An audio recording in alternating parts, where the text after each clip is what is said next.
கர்த்தருடைய பரிசுத்த நாமத்துக்கு மகிமை உண்டாவதாக. ஆண்டவராய் இயேசு கிறிஸ்துவின் விலையேறப்பட்ட நாமத்தில் மாலை ஜெப ஐக்கியத்திலே பங்கெடுத்திருக்கிற எல்லா கர்த்தருடைய பிள்ளைகளையும் நான் வாழ்த்துகிறேன். இந்த அருமையான ஊழியத்திலே பங்கெடுக்க எனக்கு உதவியா இருந்த அருமையான சகோதரர் ஜோசப் அவர்களுக்காய் ஃபேமிலிக்காக கர்த்தருக்கு ஸ்தோத்திரம். கர்த்தர் உங்கள் எல்லாரையும் ஆசீர்வதிப்பாராக. என்னை குறித்து எல்லாருமே புதியவர்களா இருப்பதனால என்னை குறித்து ரெண்டு ஒரு வார்த்தை சொல்லிவிட்டு ஆண்டுடைய வார்த்தையை பேசுவது நலமாயிருக்கும் என்று எண்ணுகிறேன். ஜோசப்பை தவிர வேற யாரும் என்னை தெரிந்திருப்பதற்கு வாய்ப்பில்லை. ஆகையினாலே சில வார்த்தைகளை சொல்லிவிட்டு நான் ஆண்டுடைய வசனங்களுக்குள்ளே செல்ல வேண்டும் என்று விரும்புகிறேன். என்னுடைய சொந்த ஊர் கன்னியாகுமரி மாவட்டம், மார்த்தாண்டம். இப்போது கன்னியாகுமரி அந்த கடைசி பகுதியிலே இருக்கிறோம் அன்றைய ஊழியத்திற்காக. என்னுடைய குடும்பம் எல்லாம் பொதுவாக இந்தியாவிலே பிறந்த எல்லாருமே இந்துக்கள் தானே, எல்லாம் பாதி வெளியிலே வந்து சேர்ந்தவர்கள் தான். ஆமோஸ் சொன்னது போல நான் தீர்க்கதரிசியும் அல்ல, தீர்க்கதரிசியின் புத்திரனும் அல்ல, காட்டத்தி பழங்களை புறக்கணவன். கர்த்தர் ஏதோ ஒரு காலத்திலே கண்டார், என்னையும் அழைத்தார், பரிசுத்தமாக்கி இந்த ஜனங்களுக்கு தீர்க்க தரிசனம் உரை என்று சொல்லி அனுப்பினார்னு சொன்னது போல எங்க அம்மா கோயில் பூஜாரி, சாமி ஆடுறவங்க. எங்க அப்பா என்னுடைய 13வது வயதிலே எங்க வீட்டு வாசற்படியிலே ஒருவனை வெட்டி கொன்றவர். ஸோ கொலைகார குடும்பம், சாமியாடி குடும்பத்துல மூத்த மகனாக பிறந்து என்னுடைய 13வது வயதுல அந்த கொலை நடந்த போது ஏற்பட்ட அதான் தெரியுமே, ஓடி ஏறினவன் ஓடு எடுப்பான் சொன்னது, பிச்சை எடுக்கக்கூடிய நிலைமைக்கு குடும்பங்கள் தள்ளப்பட்ட போது எங்க கிராமத்துல முக்கியமான குடிசை தொழில் சாராய வியாபாரம். இப்ப போய் கேட்டாலும் சொல்லுவாங்க, இப்ப இல்லை. நான் சொல்லுகிற சாட்சிகள் எல்லாம் என்னுடைய 13வது வயதுல இன்றைக்கு 69 வயதாகிவிட்டது. 55 ஆண்டுகளுக்கு முன்னாலே கிராமத்திலே உள்ள நிலைமை அது. 13 வயதிலே நானும் சாராய வியாபாரியாக மாறி என்னுடைய கல்வியெல்லாம் அதோடு முடிந்து போய் சாக்கடையிலே பிளாட்ஃபார்மிலே வாழ்ந்த காலங்கள் ஏராளம். வீடு, வாசல், சொத்து, சுகம் எல்லாவற்றையும் 13 வயதிலே இழந்து போன ஒரு பரிதாப காலம் எனக்கு இருந்தது. திருமணமானது, மனைவி நோய்வாய்ப்பட்ட 15வது நாள் மருத்துவமனையில அட்மிட் ஆனது. அது நாட்களானது, மாதங்களானது. தலைமுறையாக குலதெய்வமாய் கும்பிட்ட தெய்வத்தாலும் முடியவில்லை. நாங்கள் எடுத்த எந்த முயற்சிகளும் சுகமாக்க முடியாது போன போது ஏற்கனவே தரித்திரம்.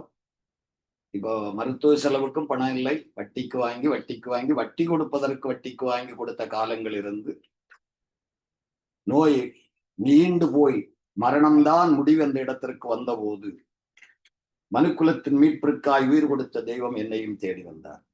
அதனால இன்றைக்கு 44 ஆண்டுகளாக இயேசு உயிரோடு இருக்கிற உண்மையுள்ள தெய்வம் என்று சொல்லுவதற்கு தேவன் எனக்கு பலம் தந்தார். இந்த தேசத்திற்கு வருவதற்கு எனக்கு எந்த தகுதியும் கிடையாது, கிறிஸ்து இயேசுவை தவிர. அவர் ஒருவர் கூட இருப்பதனால் மட்டும்தான் இங்க நிக்கிறேன். இன்னைக்கு வரை இங்கிலீஷ் தெரியாது, ஒரு அல்லேலூயா சொல்லலாம், சந்தோஷமா சொல்லலாம். கடந்த 19 ஆண்டுகளாக இந்த தேசத்திற்கு வந்து போக உதவி செய்திருக்கிறார். ஆண்டவர் என்னை ரட்சித்த போது என்னுடைய இருதயத்துல ஒரு பெரிய பாரம் இருந்தது. நம்மை போல சட்டை இல்லாமல், வீடு இல்லாமல், நல்ல சாப்பாடு இல்லாமல் இருக்கிற மக்களுக்கு ஆண்டவரை சொல்லணும், வாழ்வு கொடுக்கிற தெய்வம் இயேசு. அதுதான் என்னுடைய தீர்மானம். என்னுடைய இருதயத்தில் இந்த பாரம் ஒரு நாள் எனக்கு தரிசனமாக மாறினது. தரிசனம் கடந்த 28 ஆண்டுகளுக்கு முன்னே தேவனுடைய வல்லமையான செயலாக மாறினது. அற்பமான ஆரம்பத்தின் நாள் யார் அசட்டை பண்ணுவான் என்று சொன்னது போல அற்பமாய் ஆரம்பிக்க கர்த்தர் உதவி செய்தார். மிஷினா என்னன்னு தெரியாது, மிஷினரி ஊழியனாலும் என்னன்னு தெரியாது. ஏதோ கொஞ்சம் கண்ணை மூடிக்கிட்டு பிரசங்கம் பண்ணுவோம். ஒரு கிருபை தந்திருந்தார். சிஎஸ்ஐ சபையில 7.5 ஆண்டுகள் கன்னியாகுமரி டயசிஸ்ல ஊழியம் செய்தோம். அதுக்கு பிறகு ஆண்டவர் முழு நேர ஊழியத்திற்கு எடுத்த போது ஃபுல் டைம் பெந்திகாஸ்டல் ஊழியத்திற்குள்ளே அடியெடுத்து வைக்க உதவி செய்தார். ரட்சிக்கப்பட்ட போதே அபிஷேகம் கிருபையும் பெற்றுத்தான் ஊழியத்திற்குள்ளே வந்தோம். இருந்த இடம் சிஎஸ்ஐயா தான் இருந்தது. கர்த்தர் நல்லவர். இப்போ ஆண்டுடைய கிருபையினால ஒரு 270 கிட்ட மிஷினரிஸ் 7 மாநிலங்களிலே ஆண்டுடைய ஊழியங்களை செய்கிறார்கள். தமிழ்நாடு, ஆந்திரா, தெலுங்கானா, ஒடிசா, சத்தீஸ்கர், மகாராஷ்டிரா, மத்திய பிரதேஷ் 7 மாநிலங்களிலே இந்த ஊழியம் இன்றைக்கு விரிவடைந்திருக்கிறது. இந்த தேசத்திலே கடந்த 19 ஆண்டுகளாக ஒவ்வொரு வருஷம் வந்து கொண்டிருக்கிறேன். 19வது முறை இப்பொழுது வந்திருக்கிறேன். ஏகதேச இந்தியாவில் என்ன யாருக்கும் தெரியாது. எனக்கு விசிட்டிங் கார்டு வர நாங்கள் இன்னும் போடலை. ஒரு பத்திரிகையும் கிடையாது, ஒரு யூடியூபும் கிடையாது. அட்ரஸ் இல்லாத ஒரு ஊழியம், விலாசம் இல்லாத ஒரு ஊழியம். கன்னியாகுமரி சபையில் இருந்து மட்டும் ஏதாவது ஒரு மீட்டிங் போட்டாங்கன்னா யூடியூப்ல போடுவாங்க. மினிஸ்ட்ரியை பற்றி எதுவும் அந்த யூடியூப்ல வராது. இது ஒரு ரகசிய ஊழியம். இந்த தேசத்திற்கு வந்து இங்கே உள்ள நண்பர்கள், என்னை அறிந்தவர்கள், என்னோடு பழகினவர்கள், எங்க ஊருக்கு வந்தவர்கள், ஊழியத்தை வந்து பார்த்தவர்கள் எங்களுக்கு உதவி செய்ய ஆரம்பித்ததுனால இன்றைக்கு இந்த ஊழியத்துல 80% ஊழியத்தினுடைய ஒத்தாசைகளும் இந்த தேசத்துல இருக்கிற தமிழ் நண்பர்களை கொண்டு செய்யப்படுகிறது. தமிழ்நாட்டில் ஒண்ணு எனக்கு வேற எங்கே அறிமுகம் எல்லாம் கிடையாது. ஸோ எப்படியோ ஆண்டவர் இந்த தேசத்தை கொண்டு வந்து இங்கே ஒரு பெரிய அறிமுகத்தை தந்து, நல்ல நண்பர்களை தந்து இந்த ஊழியத்தை ஆண்டவர் ஆசீர்வதித்து வருகிறார். அந்த வகையில உங்களை எல்லாரும் பார்ப்பதற்கு கர்த்தருக்கு இருந்தார். ஒருவேளை முகம் பார்க்காவிட்டால் என் முகத்தை பார்க்கிறீர்கள், எங்களுக்காக தொடர்ந்து ஜெபியுங்கள். என்னுடைய விஷன் தரிசனம் என்னன்னா, கிராமத்துல சர்ச்சு கட்டணும். அது பின்தங்கின கிராமமா இருக்கணும். கூடுதலாக யாரும் போகக்கூடாத, விரும்பாத இடங்களாக இருக்கணும் அப்படி என்பது என்னுடைய இது. இப்போ ஒரு சர்ச்சு கட்டி இருக்கிற தெலுங்கானாவில் கரண்ட் இன்னும் கிடையாது. தெலுங்கானாவில் ஒரு வில்லேஜ்ல கரண்டே கிடையாது. ரோட போக்குவரத்து வசதியே கிடையாது. 1/2 கிலோமீட்டர் பொருட்கள் எல்லாம் சுமந்து கொண்டு போய் தான் கட்டி இருக்கிறோம். டிஜிட்டல் உலகத்துல இந்தியா முன்னேறி கொண்டிருக்கிறது. ஆனால் இன்னும் ரோடு வசதியும் கரண்டும் இல்லாத கிராமங்கள் இருக்கிறது என்பதை உள்ளே போய் பார்த்தால் தான் தெரியும். என்னிடத்துல கேட்கிற ஒரு கேள்வி உண்டு. நீங்க இந்த வருஷம் போன நவம்பர்ல இங்க வந்துட்டு திரும்பி போயிருந்தேன். நவம்பருக்கு பிறகு இந்த ஆகஸ்ட்ல 23 ஆலயங்கள் கிராமங்களிலே பிரதிஷ்டை பண்ணணும். கடந்த ஆண்டு 25 பண்ணியிருந்தோம். ஸோ இப்போ ஒரு 6 சர்ச் வேலை நடந்துகிட்டு இருக்கு. ஆண்டுடைய கிருபையினால 2 மிஷன் வீடு வேலை நடக்குது. மெயின் போக்கஸ் அதான், சர்ச் பண்ணி கட்டுவது. ஆலயங்களை கட்டணும், மிஷனரிகளை அப்பாயின்மெண்ட் பண்ணணும், ஊழியக்காரனை உருவாக்கணும். இது ஒரு ஆர்கனைசேஷன், இது ஒரு சொசைட்டி. கர்த்தர் ஆசீர்வதித்து வருகிறார். அறியாதவர்களுக்காக சொல்லிவிட்டு போகிறேன். இந்த ஊழியத்திற்காக ஜெபிக்க உங்களை அன்போடு கேட்டுக் கொள்கிறேன். கண்களை மூடி ஜெபிக்கலாம். எந்த உள்ளம் தங்கும் இயேசு நாயகா, உந்தன் வீடாய் கொள்ளும் இயேசு நாயகா, இயேசு நாயகா, இயேசு நாயகா, உந்தன் வீடாய் கொள்ளும்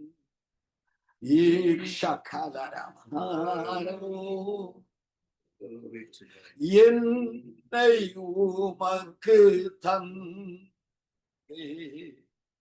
இயேசு நாயகா, இனி நான் அல்ல நீரே, இயேசு நாயகா, இயேசு நாயகா, இயேசு நாயகா, இனி நான் அல்ல நீரே, இயேசு நாயகா, இனி நான் அல்ல நீ கொண்டாரா, ஓ இயேசு நாயகா. இயேசுவின் நாமத்தில் ஜெபங்களும் நல்ல பிதாவே. தம்பி டைம் சொல்லல, எவ்வளவு நேரம் போகணும்னு. இப்ப டைம் 8:40. சரி, 9:30 வரைக்கும் நீங்க 9:20 வர நேரத்துல கையை தூக்கிடணும். சரி, சரியா? ரைட். அப்படி நேரம் ரெஸ்ட்ரிக்ஷன் இல்ல, நீங்க போறதா இருந்தா. அங்க போனா 12 மணி நேரம் விடிய விடிய போய் கன்னியாகுமரி வண்டி ஸ்டார்ட் பண்ணி விட்டா நிறுத்தாது. சரி, அது தம்பிக்கு தெரியும். பாஸ்டர் மார்க் லாஸ் சார், அது எங்க ரொம்ப சொந்தம். ரட்சிக்கப்பட்ட பிறகு நான் அவங்க பாதத்தில் இருந்து வளர்ந்தவன். இந்த உபதேசங்கள் எல்லாம் கற்றுக்கொண்டதற்கு அவர்கள் ஒருவர். கன்னியாகுமரி மாவட்டத்தில் உள்ள மூத்த சன்னியாசிகளாய் வாழ்ந்து போனவர்கள் தான் என்னுடைய இந்த ஆவிக்குரிய வாழ்வினுடைய வளர்ச்சிக்கு காரணமாக இருந்தவர்கள். கிருபாசனத்தினுடைய மூத்த போதகராய் இருந்து போனவர் இயேசுதாசன், யெகோவா சபையினுடைய பவுண்டராய் இருந்த செல்லம் சன்னியாசியார், இவர்களோடு கூட நீண்ட காலங்கள் இணைந்து அவருடைய பாதப்படியில இருந்து கற்றுக்கொள்ளவும் அவர்களோடு சேர்ந்து ஊழியங்களை செய்யவும் தந்த கிருபைதான் இந்த வேத வசனங்களுக்குள்ளே உபதேசங்களுக்குள்ளே என்னை கொண்டு போனது. கர்த்தருக்கு மகிமை உண்டாவதால். எல்லாருக்கும் தெரிந்த ஒரு செய்தி, மிக எப்படி சொல்லுவோம், வசனம் வல்லமையுடையது, செய்தி எளிமையானது. சங்கீதம் 33:12 நாம் படிக்கும் போது அது இப்படி சொல்லும். கர்த்தரை தெய்வமாய் எடுத்து படிச்சா ரொம்ப நல்லா இருக்கும். தமிழ்ல படிச்சா தான் நல்லா இருக்கும், இங்கிலீஷ்ல படிச்சாலாம் புரியாது. சங்கீதம் 33:12 சொல்லுகிறது, கர்த்தரை தெய்வமாய் கொண்ட ஜனம் பாக்கியம் உள்ளது, தேவன் தெரிந்து கொண்டு சேர்த்து கொள்ளுகிற மக்கள் பாக்கியவான்கள். கர்த்தர் தெரிந்து கொண்டு சேர்த்து கொள்ளுகிற கூட்டம் பாக்கியம் உள்ளது என்று படிக்கிறோம். பொதுவாக நமக்கு எல்லாருக்கும், நம்ம எல்லாரும் தெரிந்து கொள்ளப்பட்ட சந்ததி இல்லையா? பேதுரு 1 பேதுரு 2:9 சொல்லுவார், நாம் எல்லாரும் தெரிந்து கொள்ளப்பட்ட சந்ததி. இயேசு கிறிஸ்து சொல்லும் பொழுது சொல்லுவார், யோவான் 15:16 நீங்கள் என்னை தெரிந்து கொள்ளவில்லை, சொல்லுங்க, நான் உங்களை தெரிந்து கொண்டேன். இங்க பேசித்தான் ஆகணும், ஏன்னா எனக்கு அப்படித்தான் பழக்கம். நான் இந்த படிச்சவங்க நடுவுல மேடையில அப்படியெல்லாம் பேசினா இது தெரியாம இருக்கு. கிராமத்துல ஒரு 10 பேர் உட்கார்ந்து இருப்பாங்க, அதுவும் வயசான ஆட்கள் தான் இருக்கும். அவங்கள பேச வச்சு பேசியே பழகி போயிட்டு, அதனால இன்னைக்கு ஒரு நாள் நீங்களும் என் கூட பேசணும், சரியா? நீங்கள் என்னை தெரிந்து கொள்ளவில்லை, நான் உங்களை, அந்த நம்பிக்கை விசுவாசம் இருக்கிறவங்க ஆமென் சொல்லணும். கர்த்தர் நம்மை தெரிந்து கொண்டு சேர்த்திருக்கிறார். அந்த வசனத்திலே 2 காரியம் எழுதுவார். எதுக்காக தெரிந்து கொண்டார், ஏன் தெரிந்து கொண்டார், ஏன் அவரோடு சேர்த்து கொண்டார் என்று அந்த வசனத்திலே 2 காரியத்தை அழுத்தமாக எழுதுவார். ஒன்று, நீங்கள் போய் கனி கொடுக்க வேண்டும், அந்த கனி நிலைத்திருக்கவும் வேண்டும். அது முதல் கட்டளை. எதற்காக தேவன் தம்முடைய மக்களை தெரிந்து கொண்டார்? சும்மா பாட்டு பாடுவது, ஆராதனை செய்வது மட்டும் அல்ல. தேவன் நம்மை தெரிந்து கொண்டதுக்கு ஒரு பெரிய நோக்கம் உண்டு. அதுல முதல் காரியம் அவருக்காய் கனி கொடுப்பது, அந்த கனி நிலைத்திருப்பது. கனி என்ன? கனி எதுக்காக கொடுக்கணும்? கனி என்ன? கனி ஏன் கொடுக்கணும்? கனி என்பது எதற்கு பயன்படுவது? இங்கெல்லாம் இருக்குமே, வீட்டுல பழங்கள் இருக்கா? இருக்கு. எதுக்கு வாங்கி வச்சிருக்கிறீங்க? சாப்பிடுறதுக்கு. அப்ப கனி எதற்குரியது? போஜனத்தினுடைய அடையாளம் கனி இல்லையா? இயேசுநாதருக்கு பசி உண்டாயிற்று, சீஷர்களுக்கு பசி உண்டாயிற்று. சமாரியா கிணற்றண்டையிலே போன போது சீஷர்களுக்கு பசி வந்தது. போஜனம் வாங்க அவரை தனியாக விட்டு போனவர்கள் போஜனம் வாங்கினார்கள், திரும்பி வந்தார்கள். கிணற்றண்டையிலே வந்த போது ஒரு பெண்ணோடு பேசிக் கொண்டிருந்தார். எல்லாம் தெரிந்த சம்பவம், இருந்தாலும் சொல்லி போகிறேன். சீஷர்கள் போஜனத்தை கொண்டு வந்து வைத்துவிட்டு சொல்லுகிற, போதகரே போஜனம் பண்ணும். ஆன்சர் என்ன சொன்னார்? யாராவது சொல்லலாமா? நீங்கள் அறியாத வேறே ஒரு போஜனம் எனக்குண்டு. உங்களுக்கு தெரிந்த போஜனம் இந்த ஃப்ரைட் ரைஸும் பிரியாணியும் சிக்கனும் இதெல்லாம், இதுதான் உங்களுக்கு தெரியும். பேதுரு, யோவான், உனக்கு தெரிந்த போஜனம் என்ன? இதுதான். நீங்கள் அறியாத வேறே ஒரு போஜனம் உண்டு. அது என்ன? என்னை அனுப்பின பிதாவினுடைய சித்தத்தை செய்து முடிப்பது, அது போஜனம். கனி எதற்குரியது? போஜனத்திற்குரியது, புசிப்புக்குரியது. கனி கனி தேடினாரா? தேடினார். கனி காணாவிட்ட போது என்ன சொன்னார்? இது ஏன் நிக்கணும் இல்லையா? அதுக்கு ஒரு சாபம். அது அப்படியே பட்டு போயிற்று. நம்முடைய வாழ்க்கையில கர்த்தர் நம்மை தேடி வந்து தெரிந்தெடுத்து அவரோடு சேர்த்து வைத்திருக்கையிலே நம்மை குறித்து தேவனுக்கு ஒரு பெரிய எதிர்பார்ப்பு உண்டு. நீங்க எல்லாம் ஆவிக்குரிய மக்களானதுனால அப்படித்தான் பேசணும். ஒரு அல்லேலூயா சொல்லுங்கள். கனி கொடுக்கிறவர்களாக மாறுங்கள். கனி கொடுக்கணும். ஸ்தோத்திரம். எந்த வகையில கொடுப்பீர்கள் தெரியாது. என்ன கனின்னு யோவான் 4 விளக்கம் இருக்கும்.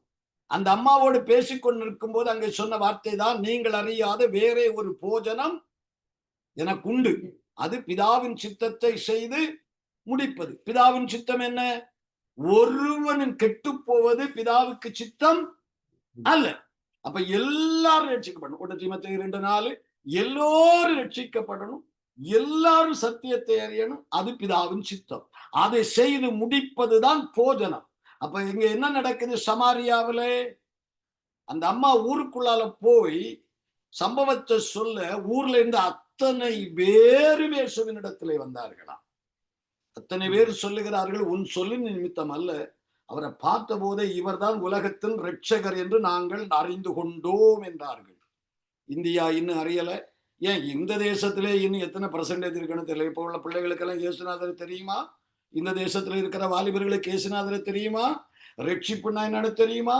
பரிசுத்தம் என்னன்னு தெரியுமா? பரிசுத்த ஆவியானவர் என்னன்னு தெரியுமா? பரலோகம் என்னன்னு தெரியுமா?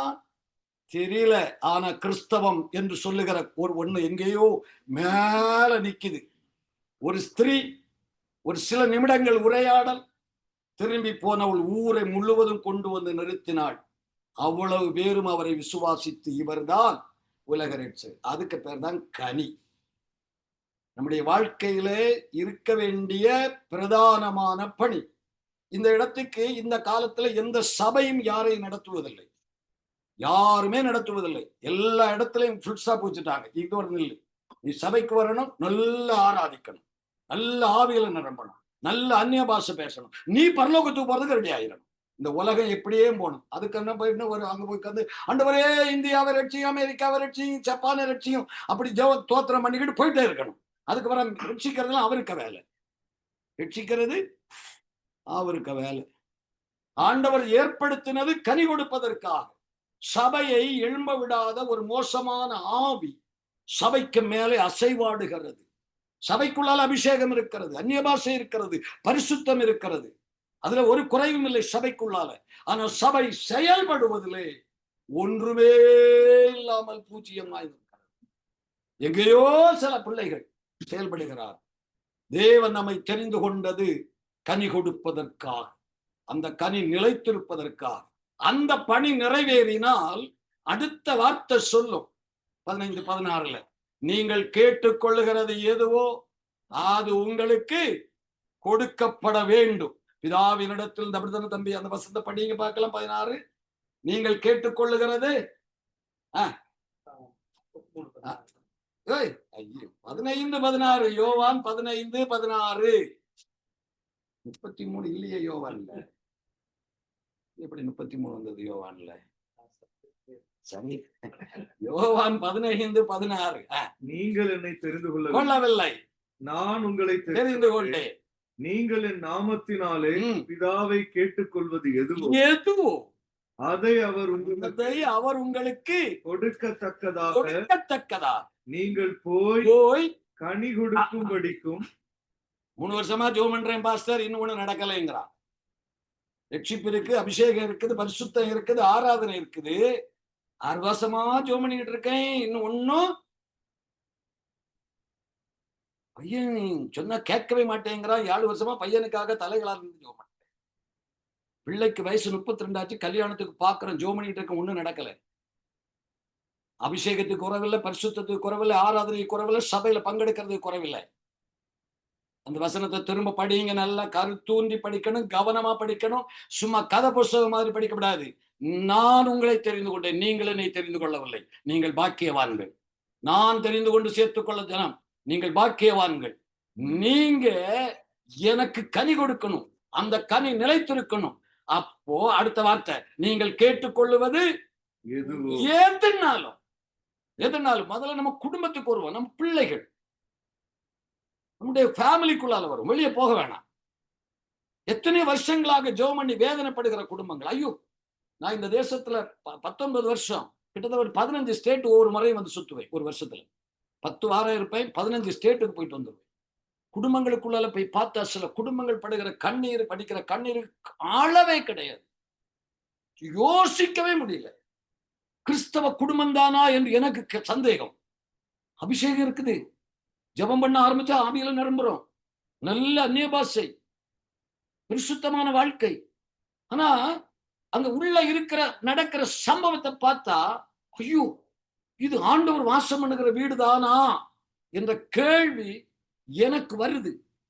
ஏன்னா ஒருவேளை இந்துலேருந்து வந்ததுனால ஒருவேளை அந்த கேள்வி வரலாமா இருக்கும். ஒருவேளை ஒரு தலைமுறைக்கு முன்ன கிறிஸ்தவனாக இருப்பேன்னா வராதுன்னு நினைக்கிறேன். ஒரு அல்லேலூயா சொல்லுங்கள். நான் சொல்றது புரியுதா? புரியலையா? கனி கொடுப்பதற்கு அந்த வசனத்தை வாசித்து முடிக்குமா பாருங்க எப்படி எழுதியிருக்கேன்னா, கேட்டுக்கொள்வது எதுவோ அது உங்களுக்கு கொடுக்கத்தக்கதாக நீங்கள் போய் கனி கொடுக்கும்படிக்கு உங்களை நான் நிலைத்திருக்கும்படிக்கும் நான் உங்களை ஏற்படுத்தி இருக்கிறேன். நான் உங்களை ஏற்படுத்தி இருக்கிறேன். நீங்க என்ன கேட்கறீங்களோ கேட்டது பிதா உங்களுக்கு கொடுக்கணும். அதுக்காக தான் உங்களை ஏற்படுத்தி இருக்கிறேன். கேட்டது கிடைக்கல அப்படின்னு சொல்லே வரக்கூடாது. நீங்க எதை கேட்டாலும் பிதா உங்களுக்கு கொடுக்கணும். அதுக்காகத்தான் உங்களை தெரிந்தெடுத்து சேர்த்து கொண்டு ஏற்படுத்தி வைத்திருக்கிறேன். எத்தனை பேர் சந்தோஷமா இருக்கிறீங்க? நான் ஜெபம் பண்ணா ஆண்டவர் கேட்பாருன்னு மட்டும் இல்ல, நான் ஜெபம் பண்ணனா நான் ஜெபம் பண்ணதை கர்த்தர் எனக்கு கொடுப்பார். அது அப்படித்தான் என்ன ஆண்டவர் தெரிந்தெடுத்திருக்கிறார். ஆனா ஒரு இடத்துல மிஸ்டேக் பண்றோம். கனி கொடுக்கிற இடம் அங்க மிஸ்டேக் ஆகுறதுனால நான் கேட்கறத பிதா எனக்கு கொடுக்கறதுக்கு அவர் மிஸ்டேக் பண்றாரு. இப்போ அந்த வகையில கொடுக்க மாட்டேங்கிறாரு. இங்க ஒண்ணு வீக் ஆச்சுது, அங்க அது போயிடுச்சு. புரியுதா? ஜபங்கள் கேட்கப்பட, நாம் கேட்டது நமக்கு கிடைக்க முதல் இடம் கர்த்தருக்கு கனி கொடுத்தல், அவரை பசியாற்றுதல். கனி என்பது அதுதான். இன்னொரு கனி இருக்குது, அது ஆவிக்குரிய கனி.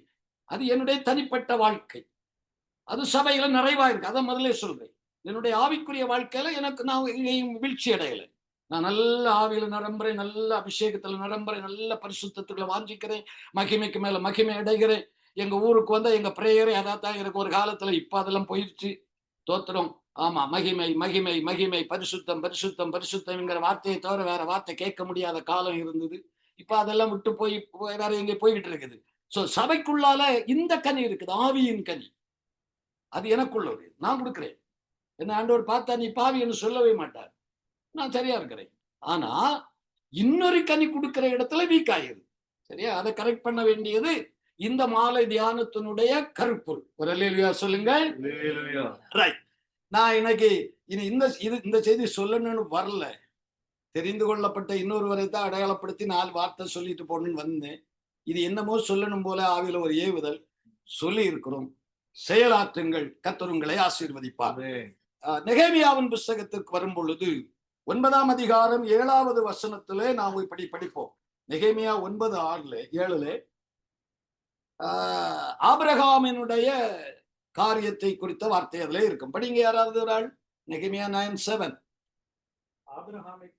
ஆபிரகாமை கர்த்தர் தெரிந்து கொண்டு ஊர் என்னும் கல்தேய பட்டணத்திலிருந்து புறப்பட பண்ணின அவனுக்கு ஆபிரகாம் என்று பெயரிட்டார். அவனை தெரிந்து கொண்டார். தெரிந்து கொண்ட போது ஊர் என்கிற கல்தேய பட்டணத்திலிருந்து அவனை புறப்பட பண்ணினார். இது பெந்தேகோஸ்தேனுடைய வேறுபாடு உபதேசம். இப்ப நம்ம இப்ப அதை பற்றி எல்லாம் பேசினா வரல உள்ளால.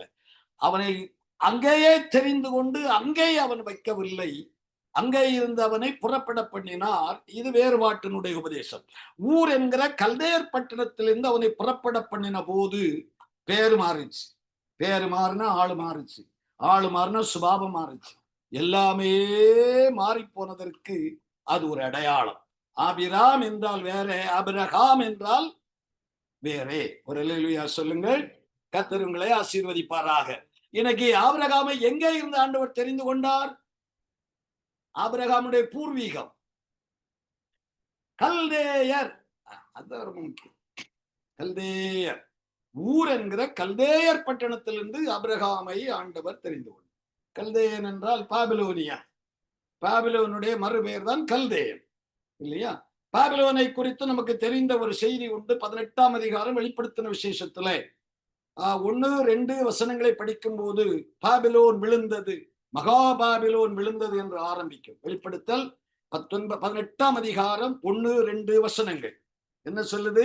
இவைகளுக்கு ஆ, பின்பு வேறொரு தூதன் ஆ. மிகுந்த அதிகாரமுடையவனாய் வந்து வானத்தில் இருந்து இறங்கி வர கண்டேன். ம், அவனுடைய மகிமையினால் பூ- பூமி பிரகாசமாயிற்று. ம், அவன் பலத்த சத்தமிட்டு சத்தமிட்டு மகா மகா பாபிலோன் விழுந்தது. விழுந்தது. ஆ. அது பேய்களுடைய குடியிருப்பும் பேய்களுடைய குடியிருப்பும் சகலவித அசுத்த ஆவிகள் சகலவித அசுத்த ஆவிகளுடைய காவல் வீடும் அசுத்தம் அசுத்தமும் அருவருப்புமான சகலவித பறவைகள் சகலவித பறவைகளின் கூடு. கூடுமாயிற்று. இதுதான் கல்தேயர், இதுதான் பாபிலோன். நம்ம எல்லாரும் அங்கதான் இருந்தேன்னு நினைக்கிறோம் ஒரு காலத்துல. ஒருவேளை நீங்க இல்லாட்டா உங்க தாத்தாவாவது அங்க இருந்திருப்பாரு. ஒரு அல்லேலூயா சொல்லுங்க. நீங்க ஒருவேளை இல்லாட்டா உங்க தாத்தா பாட்டியாவது இருந்திருப்பாங்க பாபிலோன்ல. அந்த அசுத்த ஆவிகளின் அந்த அருவருப்புகளின் கூட்டுக்குள்ளே இருந்தவர் தான் கல்தேயன். கல்தேயன்னா அதான் அடையாளம், ஒரு அடையாளம். சோத்திரம். அதான் பாவத்தினுடைய சாத்தானுடைய அடிமைத்தனம். அந்த மேட்டர் அங்க இருக்கட்டும். இப்ப நாம் எப்படி ஏன் ஆண்டவர் அங்கே இருந்தவனை தெரிந்தெடுத்தார்? கனி கொடுக்கணும்னு சொன்னது ஞாபகத்தில் வச்சுக்கிறேன். எதுக்காக ஆண்டவர் தெரிந்தெடுத்தார் அப்படின்னு கேள்வி எழும்பின போது என்னுடைய இருதயத்தை, என்னுடைய ஆவியை ஆண்டவர் கல்தேயன் பக்கமாய் திருப்பினார். ஆபகுக் தீர்க்கதரிசியின் புஸ்தகம் 1 அதிகாரம் 6வது வசனத்தை நீங்கள் படிக்கும் பொழுது கல்தேயனை குறித்து ஒரு பாடம் படிக்கலாம். கல்தேயன் யார், கல்தேயன் என்றால் எப்படிப்பட்டவன் என்ற செய்தியை படிக்கலாம். இது கொஞ்சம் வேற விதமா போகுது, இருந்தாலும் பரவாயில்ல, கேளுங்க. ஒரு அல்லேலூயா சொல்லிக்கிட்டே கேளுங்க. ஆபகுக் 1:6. இதோ நான் கல்தேயர் என்னும் கொடிதும் கல்தேயர் என்னும் கொடிதும் வேகமுமான ஜாதியாரை எழுப்புவேன். அவர்கள் தங்களுடையதல்லாத வாசஸ்தலங்களை கட்டி கொண்டு கொள்ள தேசத்தின் விசாலங்களிலே நடந்து வருவார்கள். கூட ஒரு காரியத்தை கூட படிக்கலாம். ஸ்தோத்திரம். எரேமியா 37:10 சேர்த்து படிச்சுட்டு செய்திக்கு திருப்பி வருவோம். எரேமியா 37:10 கல்தேயரை குறித்த செய்தி என்ன சொல்லுகிறது? உங்களோட யுத்தம் பண்ணுகிற கல்தேயருடைய சேனையை எல்லாம் நீங்கள் முறிய அடித்தாலும், மீந்தவர்கள் எல்லாரும் காயம் பட்டவர்களாய் இருந்தாலும், அவர்கள் தங்கள் கூடாரங்களிலிருந்து எழும்பி இந்த நகரத்தை அக்கினியினாலே சுட்டரிப்பார்கள் என்று கர்த்தர் உரைக்கிறார். இந்த வசனங்களுக்குள்ளால 4 காரியத்தை நீங்க பார்க்கலாம். கல்தேயனுடைய நல்ல சுபாவங்கள். ஒன்று, கொடியவன். கொடியவன் அப்படின்னா இரக்கமில்லாதவன். அவன்தான் கல்தேயன். குரூரன் மலையாளத்துல. கொடியவன், இரக்கமே இல்லாதவன். கொடியவனா புரியுது இல்லையா? அவ்வளவுதான். அவனுடைய இரக்கத்தை பார்க்கவே முடியாது. அவன் கல்தேயன். 2வது என்ன படிச்சோம்? வேகமானவன். அவனுக்கிட்ட அந்த மெதுவா அந்த கதையெல்லாம் பேச முடியாது. ஒரு ஐயா ரொம்ப வேகமா அடின்னா பட்டு நடிச்சிருவாரு. நாங்க ஒரு இடத்துல ஒரு முறை எங்க ஊழியக்கால் முடியும், முதல் கல் வீசுகிறவர்களா இருக்கணும். முதல் கல்லு இல்லடா பட்டை எடுத்து கோலி தாவிதான் ஒரே வெட்டா வெட்டி போடுவான். முதல் கல் ஏன் கல்லா இருக்கணும், அடிக்கிற கல் ஏன் கல்லா இருக்கணும். இல்லட்டா கோலியாத்து ஒரே வெட்டுத்தான். கோலியாத்து வெட்டுறதுக்கு என்னது, காலையில ஊதுனா போதுமே பறந்துருவானே. முதல் கல் வீசுகிறவர்களாக இருக்கணும். வேகம். 2 வேகம். 1 கொடியவனா இருக்கணும். 2 வேகம். 3 தங்களுடைய அல்லாத வாசஸ்தலத்தை கட்டிக்கொள்ள தேசத்தின் விசாலங்களிலே நடந்து வருகிறவர்கள். 4 அவர்கள் யுத்தத்திலே தோற்று போனது போல இருந்தால், காயம் பட்டவர்களாய் இருந்தாலும் திரும்பவும் எழும்புவார். திரும்பவும் எழும்பி நகரத்தை அக்கினியினாலே சுட்டி எரிப்பார்கள். அவர்கள் கல்தேயர்கள். ஆபிரகாமை எங்க இருந்து எடுத்தாரு? கல்தேயர். நமக்கு நம்ம ஊர்ல எல்லாம் சொல்லுவோம், ஈசிங் இருக்கோ? ஆமா. உங்க அம்மாவுக்கு உண்டோ? ஆமா. உங்க பாட்டிக்கு இருந்ததோ? ஆமா. இது இப்படியே வரக்கூடியது. எப்படி வரக்கூடியது? வருதா? நிறைய பேருக்கு வருது. ஏதோ ஒண்ணு வருது இல்ல, பரம்பரையா. தாத்தாவுக்கு இருந்தது, அப்பாவுக்கு வந்தது, இப்ப பேர பிள்ளைக்கு வந்திருக்கு, வரிசையா வருது. இப்ப ஆபிரகாமுக்கு அப்பாவுக்கு என்னெல்லாம் இருந்தது? கொடியவன், வேகம், மற்ற தேசத்தை, வாசஸ்தலத்தை சொந்தப்படுத்துவதில் சும்மா உட்கார்ந்து இருக்கிற வேலை ஒண்ணும் கிடையாது. தேசத்தின் விசாலத்திலே நடந்து போய் அதை சொந்தப்படுத்துகிறவன். சரியா? 4வது, காயம் பட்டாலும் அடிபட்டாலும் கீழே விழுந்தாலும் திரும்ப எழும்புவான். அதாக்க ஆபிரகாமுக்கு குடும்பத்தினுடைய சரித்திரம். அவர் அங்கே இருந்தா வர்றாரு. ஆண்டவர் யாரை தெரிந்தெடுத்திருக்கிறாருன்னு உங்களுக்கு புரியுதா? நமக்கு பொதுவா நமக்கு நான் ஒண்ணும் இல்லப்பா அப்படிம்போம். நம்ம கேட்டா நம்ம ஒண்ணும் இல்லைம்போம். சவுல ராஜாவாக்க சாமுவேல் போய் நிக்கிறார்.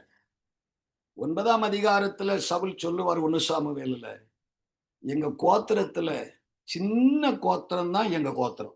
12 கோத்திரத்திலேயும் சின்ன கோத்திரம் எங்க கோத்திரம். அந்த கோத்திரத்துல சின்ன குடும்பம் எங்க குடும்பம். என்ன போய் ராஜாவாவேன்னு சொன்னா நாங்க எப்படி ஏற்றுக்கொள்ளுவோம்? இந்த 11 கோத்திரம் ஏற்றுக்கொள்ளுமா? அந்த காலத்திலேயே எங்க அண்ணன் யோசேப்புக்கு இருந்த காலத்திலேயே 10 பேர் சேர்ந்து எங்க அண்ணனை குழியில போட்டு எய்த்து கிடப்பின ஆட்கள். எதனா இப்போ நான் ராஜாவாக போறேங்கிற 12 கோத்திரத்துல முதல் கோத்திரம் என்ன பிடிச்சி ராஜாவாக்கன்னு இருக்கிறீங்களே, இது நடக்கிற காரியமா? ராஜபத்தியம் யாருக்கு வரணும்? ரூபனுக்கு வரணும்.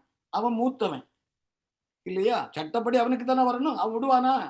நான் மூத்தவன் இருக்குமே, நீ 12வது பிறந்த நீ எப்படிடா ராஜபத்தியத்துக்கு வந்தானு கேட்பான் இல்லையா?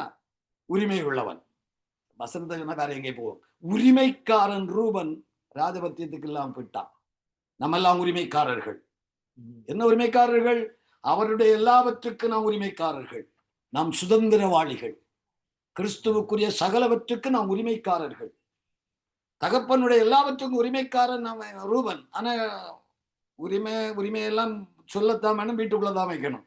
பிரயோஜனத்திற்கு வரவில்லை. அப்புறம் தகப்பை ஆசீர்வதிப்பான், யாக்கோபு ஆசீர்வதிப்பான். 49ஆம் அதிகாரம் ஆதியாகமத்துல 8, 10 வசனங்களில் சொல்லும்போது செங்கோல் யூதாவுக்குரியது. வாக்குத்தத்தம் ராஜா, வாக்குத்தத்தம் யூதாவுக்குரியது. இப்ப யூதாவுக்கு இல்லை. வாக்குத்தத்தம் பெற்றும் ஆண்டவர் எங்களுக்கு பேசி இருக்கிறார். சொல்றாங்க, நடக்கல. தீர்க்கதரிசி வந்து தீர்க்கதரிசி சொன்னாரு, நடக்கல. வாக்குத்தத்தம் பெற்ற யூத கோத்திரத்துக்கு ராஜபத்தியம் கிடைக்கல. எங்கேயோ அட்ரஸ் இல்லாம கிடந்த 12வது மகன் பென்யமீன். 9ஆம் அதிகாரம் 1வது வசனம் 1 சாமுவேல். பென்யமீன் கோத்திரத்தில் கீசன் குமாரனாகிய சவுல் பென்யமீன் கோத்திரத்துக்கு வந்தது. அப்ப ஆண்டவர் நம்ம எப்படி எடுக்கிறாருன்னா, நம்ம எல்லாம் சின்னதுதான், ஒண்ணு இல்லதான் அப்படின்னு நினைக்கிறோம் இல்லையா? நான் ஒண்ணு இல்லை, என்ன கொண்டு ஒண்ணு முடியாது அப்படியெல்லாம் ஒரு எண்ணங்கள் நமக்கு இருக்குது இல்லையா? 10ஆம் அதிகாரத்திற்கு வர்ற வேளையில 23, 24 வசனங்களை நீங்க படிச்சீங்கன்னா, 1 சாமுவேல் 10ஆம் அதிகாரம் 23, 24 வசனங்கள். அவன் சொன்னா, நான் ஒண்ணு இல்லப்பா, நான் சின்னவன், என் குடும்பம் சின்னது, என்கிட்ட திறமை இல்லை, என்கிட்ட சாமர்த்தியம் இல்லை, என்கிட்ட பணம் இல்லை, என்கிட்ட பலம் இல்லை, என்கிட்ட எதுவுமே இல்லைன்னு சவுல் புலம்பா. சவுல் கையில காசும் இப்ப இல்லை, சாப்பாடு இல்லாம தான் வந்துகிட்டு இருக்கான் பட்டினியாட்டு. கழுதையும் காணாம போன கழுதையும் கிடைக்கல, போன இடம் எல்லாம் தோல்வி, கையில இருந்ததெல்லாம் தீந்து போச்சு. வெறுங்கையோட நொந்து வந்துகிட்டு இருக்க நேரத்துல நீ ராஜாவாக போறேன்னு சொன்னா யாரு நம்புறதுக்கு? ஏதாவது ஒரு வழி வேண்டாமா? ஒரு தகுதி வேண்டாமா? இப்ப 10, 23, 24 படிங்க. அங்க என்ன சொல்லி இருக்குது?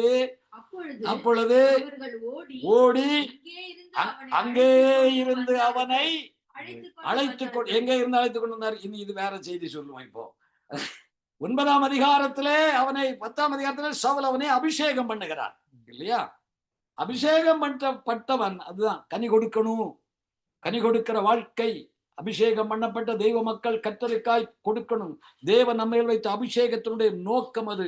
நம்மை மட்டும் சுத்திகரித்து, நம்மை மட்டும் பரிசுத்தப்படுத்தி, நம்மை மட்டும் மறுரூபமாக்கி, நம்மை மட்டும் பரலோகம் கொண்டு போவதற்காக தேவன் தமது அபிஷேகத்தை நம்மேல் வைக்கவில்லை என்பதை இன்னைக்கு மாலையில அபிஷேகம் பெற்ற தெய்வ மக்கள் எல்லோரும் புரிந்து கொள்ளணும். சவுலுக்கு மேல ஒரு அபிஷேகம், தைல கொப்பி எடுத்து ஊத்திட்டாரு. இப்ப அவர் எங்க வரணும்? அபிஷேகம் பெற்ற என்ன அபிஷேகம்? நீ இஸ்ரவேலுக்கு ராஜாவாக கர்த்தர் உன்னை அப்ப சிங்காசனத்துக்கு வரணும், சபைக்கு முன்னால வரணும். அபிஷேகம் பெற்றவன் வரல. ஐயாவை தேடுறாங்க. அபிஷேகம் பெற்றவன் எங்க? ராஜ அபிஷேகம் கொடுத்தவன் எங்க? ஆளங்கப்பா. ஐயா அற வீட்டுக்குள்ளால கிடக்கிறாரு. தளவாடங்களுக்கு பின்னே ஒளிந்து கொண்டிருந்தான்னு படிப்போம். முன்னால படிச்சேன்னா அவன் வருவானா? அவன் எங்கே இருக்கிறான்? அதான் கேள்வி. இன்னைக்கு அதுதான் கேள்வி. ஆண்டவர் அதான் கேட்பாரு. நான் அபிஷேகம் பண்ணினவன் எங்கே? நான் ரட்சித்தவன் எங்கே? நான் பரிசுத்தமாக்கினவன் எங்கே? அவன் எனக்காக வருவானா? நான் அவனை கொடுத்த சிங்காசனத்திலே வந்து இருப்பானா? நான் அவனை தெரிந்து கொண்டல்லவா அபிஷேகம் பண்ணினேன். அவன் எங்கே? கேள்வி கேட்டா தேடி தேடி பாக்குறான், காணல. ஐயா எங்க இருந்தாராம்? அக்கா அந்த பசந்த படிங்க சகோதரி. அப்பொழுது அவர்கள் ஓடி, அதுக்கு முன்னால போய் பாருங்க. அவன் இனி இங்கே வருவானா? அதான் பெரிய கேள்வி. இன்னைக்கு இப்ப கேள்வி எதுதான்? ஆவிக்குரிய மக்களுக்கு ஒரு கேள்வி இன்னைக்கு மாலையில. அபிஷேகம் பண்ணினவர் கேட்கிறார், எனக்காக வருவானா? நான் அவனுக்கு மேல் பக்த அபிஷேகத்துக்கு ஒரு நோக்கம் உண்டே. அது என்னது? இந்த தேசத்தை அவன் தன் ஆளுகைக்குள் கொண்டு வரணும். அதற்காகத்தான் அவன் அபிஷேகம் பண்ண. அது சவுலுக்குத்தானே பாஸ்டர், நமக்கு இல்லையேன்னு யாரும் சொல்லிடக்கூடாது. இயேசு நம்மை ரட்சித்த போதே வெளிப்படுத்தல் 1:6 நம்மை ராஜாக்களாகத்தான் மாற்றி வைத்திருக்கிறார். நம்மையில் வைத்திருக்கிற அபிஷேகம் ராஜ அபிஷேகம். ஆசாரிய அபிஷேகமும் ராஜ அபிஷேகம் புதிய ஏற்பாட்டில இருக்கிற எல்லா விசுவாச மக்களுக்கு தலைக்கு மேலே வைக்கப்பட்டிருக்கிறது. புரியுதா? ஒரு அல்லேலூயா சொல்லுங்க. அப்ப அபிஷேகம் பண்ணினவன் தேடுறான். இப்ப எங்க ஆளை காணோம்? அபிஷேகம் பண்ணப்பட்ட ஆளை காணோம். எல்லாம் அறை வீட்டுக்குள்ளால உள்ளாலே. அடுத்த வார்த்தை சொல்லுது, ஐயா தளவாடங்களுக்குள்ளே ஒழித்துக் கொண்டிருக்கிறார். எங்க தளவாட? தளவாடங்கள் இருக்கிற இடத்திலே ஒழித்துக்கணும். என்ன தளவாடம்? என்ன தளவாடம் சொல்லுது? உபவாச ஜபம் ஒரு தளவாடம், ஜபம் தளவாடம், தோத்திரம் தளவாடம், ஒரு ஆராதனை தளவாடம், அந்நிய பாஷை தளவாடம், எல்லாம் அதுக்குள்ளாலே ஒழிச்சு கிடக்கு. வெளியே வரணும். அபிஷேகம் பெற்றவன் வெளியே வரணும். தளவாடங்களுக்குள்ளே ஒழித்து கிடப்பதல்ல. தேவன் அவனுக்கு வந்து வைத்திருக்கிற ஸ்தானத்திற்கு அவன் வரணும். வரல சபை ஒழித்து கிடக்க உள்ள இருந்துட்டா நான் இங்க இருந்துட்டேன். தளவாடங்கிற அரண்மனையில் உள்ள பொக்கிஷத்துல ஒரு பகுதி தான். அங்க உள்ளே ஐயா படுத்துக்கிட்டாரு. எல்லாரும் பார்த்தாங்க, இவன் இங்க அடக்க வேண்டிய ஆள் இல்ல, சிங்காசனத்துல இருக்க வேண்டிய ஆள். எல்லாரும் போய் ஓடி போய் அவனை இப்ப அந்த அவசரம் 23 அவர்கள் ஓடி அங்கே இருந்து அவனை அழைத்து கொண்டு கட்டாயப்படுத்த. இப்ப நான் எங்க வேலையே தான், தாயப்படுத்தான் பிடிக்கிறோம். அப்படின்னாலும் நம்ம கடிக்கிறாவ. நாங்க இங்க சுகமா இருந்துகிட்டு இருக்கிறோம். எங்களை வந்து தூக்கிட்டு போய் நீ அப்பக்கத்து விட்டாலும் சண்டைக்கு வருவான், பக்கத்து நாட்டுக்காரன் யுத்தத்துக்கு வருவான். நீ அந்த கிளம்பி அதெல்லாம் பண்ண நம்மளால முடியாது. நாங்க சுகமா இங்க இருக்கிறோம், தோத்திரம் பண்ணிக்கிட்டு இருக்கிறோம், ஜெபம் பண்ணிட்டு இருக்கிறோம், பரிசுத்தமா இருக்கிறோம், தேசத்துக்காக ஜெபம் பண்றோம், நாட்டுக்காக ஜெபம் பண்றோம், மக்களுக்காக ஜெபம் பண்றோம். எங்களை போட்டு நீங்க தொந்தரவு பண்ணப்படாது பாஸ்டர். எனக்கு சொல்லக்கூடியதை சொல்றேன், நீங்க சொல்ல மாட்டீங்க. ஒரு அல்லேலூயா சொல்லுங்க. நான் போற இடத்துல எல்லாம் எனக்கு கேட்கிற கேள்வி அதுதான். சபை தளவாடங்களுக்குள்ளே ஒழித்து கிடக்கிறது. ரட்சிக்கப்பட்ட தேவ ஜனம் தளவாடங்களுக்குள்ளே கிடக்கிறது. அபிஷேகம் பண்ணப்பட்ட தெய்வ மக்கள் தளவாடங்களுக்குள்ளே கிடக்கிறார்கள். அவர்களை அபிஷேகம் பண்ணினதனுடைய நோக்கம், அவர்கள் இருக்க வேண்டிய சிங்காசனத்திலே இருந்து ஆட்சி செய்ய வேண்டியவர்கள். ஆட்சினா என்ன? வேற ஒன்றும் இல்லை, ஜனத்தை கீழ்ப்படுத்த வேண்டியவர்கள், ஜனத்தை வசப்படுத்த வேண்டியவர்கள். அந்த வேலை செய்யல. சபை அதை செய்ய தவறிவிட்டது. யார் அதிக எல்லாரும் இப்ப உங்களை கேட்டாலும் எங்களுக்கு அந்த அழைப்பு இல்லை, எங்களுக்கு அந்த கிருபை இல்லை. இப்படி எங்க இருந்து இந்த வார்த்தை வந்ததுன்னு எனக்கு புரிய மாட்டேங்குது. யார் இந்த வார்த்தையை கத்துக் கொடுத்தாங்கன்னு தெரியல. எங்களுக்கு அந்த அழைப்பு என்ன? அபிஷேகம். ரட்சிப்புன்னா என்ன? அபிஷேகம் என்பது எதற்கு? புரியல. நான் பைபிளை படிச்சா எனக்கு அந்த மாதிரி எல்லாம் வருது. இப்ப ஓடி போய் அவனை அழைத்து கொண்டு வந்தார்கள். அடுத்த வார்த்தை, அவன் ஜனங்கள் நடுவே நின்றபோது எல்லாரும் அவன் தோளுக்கு கீழாயிருந்தார். ஒரு அல்லேலூயா சொல்லணும். அப்ப அபிஷேகம் பண்ணப்பட்டவன பிள்ளைகளுக்கு எல்லாரும் கீழாத்தான் இருப்பாங்க. அபிஷேகம் பண்ணப்பட்டவனுக்கு தலை உயர்ந்திருக்கும், அபிஷேகம் பண்ணப்பட்டவனே கை உயர்ந்திருக்கும். அபிஷேகம் பண்ணவுடைய குடும்பம் உயர்ந்திருக்கும். அபிஷேகம் பண்ணவுடைய தலைமுறைகள் உயர்ந்திருப்பார்கள். சமுதாயத்துல நின்று அபிஷேகம் பண்ணப்பட்டவன் என்பதை அடையாளம் காண்பிப்பார்கள். ஸ்தோத்திரம். அவன் எழும்பி நின்ற போது எல்லாம் அவனுக்கு தோளுக்கு கீழே, எல்லாம் தோளுக்கு கீழே. அவன் மேல வேற எதுவுமே வர முடியாது. ஸ்தோத்திரம். நம்ம குடும்பங்கள் எல்லாம் கர்த்தர் நமக்கு தான் பெரிய பாக்கியம். ஸ்தோத்திரம். அபிஷேகம் என்றைக்கு கர்த்தர் தந்தாரோ நம்முடைய குடும்பங்களை வேற லெவலுக்கு, அதாவது உண்மை. ஒருவேளை அப்படி யாரும் வராம இருந்தா உங்க அபிஷேகத்தை டெஸ்ட் பண்ணணும், திருப்பி பார்க்கணும். நீங்க என்ன அபிஷேகம் பெற்றிருக்கிறீர்கள்? உண்மையான அபிஷேகம், ராஜ அபிஷேகம் ஊற்றப்பட்டால் அவன் மேல எழும்பி நிற்பான், எல்லாம் தோளுக்கு கீழே ஆயிரும். ஸ்தோத்திரம். அப்ப அடுத்த வசனம் சொல்லுது 24, ரொம்ப நல்ல வசனம். சாமுவேல் எல்லா நோக்கி கர்த்தர் தெரிந்து கொள்ளப்பட்டவர்கள் ஒரு ஆமேன் சொல்லுங்கள். சிரிச்சுக்கிட்டு ஒரு ஆமேன் சொல்லணும். சரியா? கர்த்தர் என்னை தெரிந்து கொண்டார் அப்படி சொல்லணும். சொல்றதுலயே ஒரு தைரியம் இருக்கணும், சொல்றதுலயே ஒரு அதிகாரம் இருக்கணும். ஸ்தோத்திரம். நான் எல்லாம் சின்ன கோத்திரம் தான், சின்ன மனுஷன் தான், ஒண்ணு இல்லாதவன் தான், சாமர்த்தியம் இல்லதான், பணம் இல்லதான், படிப்பு இல்லதான், அந்தஸ்து இல்லதான். கர்த்தர் என்னை தெரிந்து கொண்டார். கர்த்தர் என்னை தெரிந்து கொண்டார். கழுதையை தேடி போனது கிடைக்கலதான், கையில இருந்த காசு தீந்து போனது உண்மைதான், 3 நாளா சாப்பிடல உண்மைதான், இப்ப வேதனையோட தான் போயிட்டு இருக்கிற உண்மைதான். ஆனா தேவன் என்னை சவலை கேட்டா இதெல்லாம் சொல்லுவான், என்னை தெரிந்து கொண்டா. இப்போ சாமுவேல் சொல்றாரு, அவனுக்கு சமமானவன்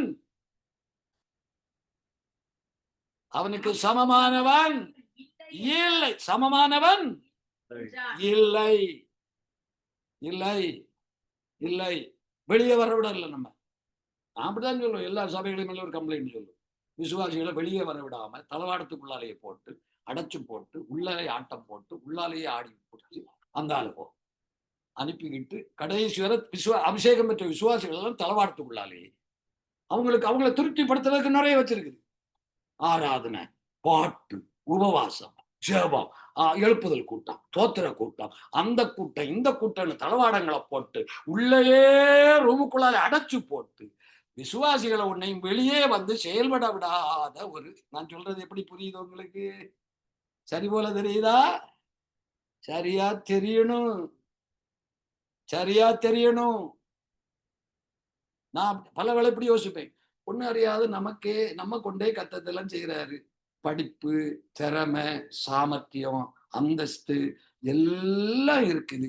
கூட ரட்சிப்பு இருக்கு, பரிசுத்தம் இருக்கு, அபிஷேகம் இருக்கு, ஆராதனை திறமை இருக்கு, பிரசங்கிக்க திறமை இருக்கு, எல்லா திறமைகளும் இருக்குது. இவங்க எல்லாம் வெளியே வந்திருந்தால் தேசம் என்னைக்கோ தேவனுக்கு கீழடங்கி இருக்குமே. வெளியே வரவிடாம உள்ள அடைச்சு போட்டு தளவாடங்களுக்குள்ள போட்டு மூடி போட்டு இருக்கிறாங்களே அப்படின்னு பல வேளை உட்கார்ந்து யோசிப்பேன். ஸ்தோத்திரம். ஒரு அல்லேலூயா சொல்லுங்கள். நீங்க பயப்படாதீங்க, கர்த்தர் உங்களை, நீங்க யாரும் பயந்து ஓடிடாதீங்க. ஒரு அல்லேலூயா சொல்லுங்க. ஸ்தோத்திரம். இப்போ அவனுக்கு சமமானவன் இல்லை என்றான். ஜனங்கள் எல்லாரும் ஜனங்கள் எல்லாரும் ஆர்ப்பரித்தார்கள். யாரும் அங்கு விடுபட்டு போகல. நம்முடைய பார்வை, நம்முடைய தரிசனம் எல்லோரும், ஜனங்கள் எல்லாரும், அதான் நம்முடைய தரிசனம், அதான் நம்முடைய பார்வை. அது நடக்கணுமானா நான் எழும்பி வெளியே வரணும். நான் எழும்பி வந்தா தான் அது நடக்கும். எல்லாரும் எழும்பிட்டோம், ஒரே நாளில உலகம் முழுவதும் ஆண்டவருக்கு பிள்ளைகளா மாறிடுவாங்க. இந்தியாவில் தமிழ்நாட்டில் இருக்கிற கிறிஸ்தவர்கள் எல்லாரும் எழும்பிட்டாங்கன்னா இந்தியா ஒரே நாளில ரட்சிக்கப்படும். ஒரே நாளில. ஆனா யாரையும் நம்ப மாட்டோம். எல்லாம் தளவாடத்துக்குள்ளே சுகம் கண்டுகிட்டு நம்மால அதெல்லாம் முடியாது. நமக்கு இதுதான் கிருபை. உள்ள இருந்து கைதட்டலாம், பாட்டு பாடலாம், காணிக்க கொடுக்கலாம், தசோபாகம் கொடுக்கலாம், வேற பாஸ் ஏதாவது சொன்னாருன்னா இங்க பாத்துக்கலாம், இங்க தூக்கலாம், பெருக்கலாம், பாய் போடலாம், தண்ணி வைக்கலாம். அதெல்லாம் ஊழியம். அதுவும் ஊழியம் தான். தூத்து பாய் போடுறதும் தூத்து தண்ணி வைக்கிறதும் அதுவும் கத்திற்காய் செய்கிற ஊழியம். அதுல ஒரு அதான் தளவாடம் போட்டு எழும்ப விடாம ஆக்கி, கர்த்தருக்கு மகிமை வரட்டும். சரி, இப்ப நம்ம இங்க வருவோம். நம்ம தெரிந்து கொண்ட ஆபிரகாமுக்கு வந்துக்கிட்டு சவுலுக்கு போயிட்டோம். சரி, ஆபிரகாமு கிட்ட வருவோம். கல்தேயன் என்றால் யார்? கொடியவன். கொடியவன் என்றால் என்ன அர்த்தம்? இரக்கம் இல்லாதவன். இரக்கம் இல்லாதவன். அந்த அந்த ஜெனரேஷன், அதுல இருந்து அங்கே இருந்து ஆபிரகாம் ஆண்டவர் பார்க்கிறார், இவனை கொண்டு வந்து நிறுத்தினா இவன், நான் ஒரு காரியத்தை சொன்னேன்னா செய்து முடிக்கிறதுல இரக்கமே வைக்க மாட்டான் அப்படின்னு ஆண்டவர் கண்டாரு ஆபிரகாம. அதனால ஆதியாகமம் 15 அவன் ஒரு பலி செலுத்திட்டு படுத்து கிடப்பான். படுத்து கிடக்கிற நேரத்துல ஆண்டவர் வந்து சொல்லுவாரு, இந்த பாரு ஆபிரகாம், நீ பலி செலுத்தினா நல்லது, நான் ஒண்ணு பண்ண போறேன். இப்ப நீ இங்க இதெல்லாம் நடந்துகிட்டே இருக்கு இல்லையா, கால் மிதிக்கிற தேசம் எல்லாம் உனக்கு தருவேன், இதெல்லாம் இப்படி நீ அனுபவிக்கிற. உனக்கு மட்டும் இல்ல, இந்த தேசத்தை உன் சந்ததிக்கு நான் கொடுப்பேன். இந்த தேசம் உன் சந்ததியின் கைவசமாகும். அந்த தேசத்துக்கு என்ன பேர் வச்சாரு? பாலும் தேனும் ஓடும் தேசம். யாருக்கு வாக்கு கொடுக்கப்பட்டது? ஆபிரகாமினுடைய சந்ததிக்கு வாக்கு கொடுக்கப்பட்டது. அப்ப இத சொந்தமாக்கணுமானா, இந்த பாலும் தேனும் ஓடும் கானான் சொந்தமாகணுமானா ஆபிரகாமுக்கு பிள்ளைகளாக இருக்கணும். எல்லாருக்கும் கிடைக்காது, எல்லாருக்கும் கிடைக்காது. ஆபிரகாமுக்கு பிள்ளைகளை சுபாவம் என்ன? அவர்கள் இரக்கமே இல்லாதவர்கள், கொடியவர்கள். அப்படி ஒரு பேரை கேட்டாலும் நமக்கு பயமா இருக்கா? இறக்கம் காட்டணும், இறக்கம் எல்லாம் காட்ட விடாது. தீர்த்திரணும். ராஜா மேல இருந்து என்ன சொல்றாரோ அதை அப்படியே செய்திடணுமா? யோசிக்கிறிய இப்போ நம்ம எல்லாம் ஆண்டவர் எவ்வளவு கிருபை உள்ளவர், எவ்வளவு அன்புள்ளவர், நீங்க இறக்கமே வைக்க விடாதுங்கிறீங்களேப்பா. இறக்கம் வைக்க விடாது. இறக்கம் வச்சேன்னா வேலை முடிஞ்சு போச்சு. நான் 2 சம்பவத்தை உங்களுக்கு சொல்லி தர்றேன். யோசுவாவின் புஸ்தகத்திற்கு வாருங்கள்.